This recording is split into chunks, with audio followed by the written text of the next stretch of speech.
beam and the simple wooden plough.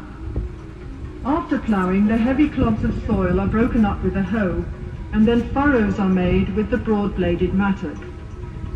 The sower scatters the seed from a small bag or basket, and sheep follow the sower to press the seed into the tough soil with their feet. Beside the houses in the background are pigeon towers. The Egyptians kept pigeons for food, and they were used for carrying messages, especially for the army. The fields are irrigated by means of the shadoof, which works like a balance, with a bucket at one end of a long pole and a heavy stone as a counterweight. Shadoofs are still sometimes used in the Egyptian countryside. When the grain is harvested, the sheaves are carried to the threshing floor in a net bag hung on a long pole. When a thick layer of grain has been spread on the circular floor, oxen or cows are driven round to break up the ears of grain with their heavy feet. The next process is winnowing, when the grain is tossed up into the air so that the lighter chaff or husk will blow away on the wind. The grain is then taken to be stored in the silos. The scribe makes a careful record of all the grain which is being stored. This was important for taxation purposes, as there was no money in Egypt in Pharaonic times.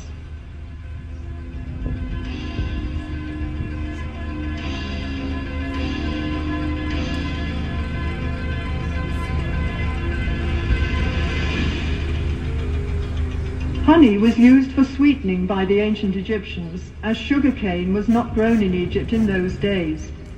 Beehives were made of pottery tubes piled up in rows, and in some parts of the country, beehives are still made this way today. The River Nile was the main highway of communication in Pharaonic times, so boat building was an important industry.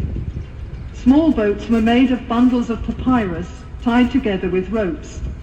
Such boats were used for short journeys and for fishing or hunting trips. Larger boats were made of wood, usually cedar wood imported from Lebanon. Wooden boats were pegged together with dowels and sewn together with ropes, as can be seen in the cross-section on the bank. When the boat was put into the water, the wood expanded and the rope shrank, so the boat became completely watertight. A royal boat of this type can be seen in the museum beside the Great Pyramid of King Cheops at Giza. The palm tree was a valuable resource for the Egyptians. The trunk was used in house building, and the branches provided fronds for making mats and baskets, while furniture and boxes were made from the ribs. The boxes were used for storage and as cages for small animals and birds. The Egyptians today still use the various parts of the palm tree for the same purposes. There were many different kinds of fish in the Nile and its canals which made good food, and fishing was also popular as a sport. One method of fishing can be seen here, where a net is stretched between two boats, and the fisherman hits the water with a stick to frighten the fish into the net. Let's see if he's been lucky today. The ancient Egyptians were the first people to do sports. We have many depictions showing us the ancient Egyptians while we were playing.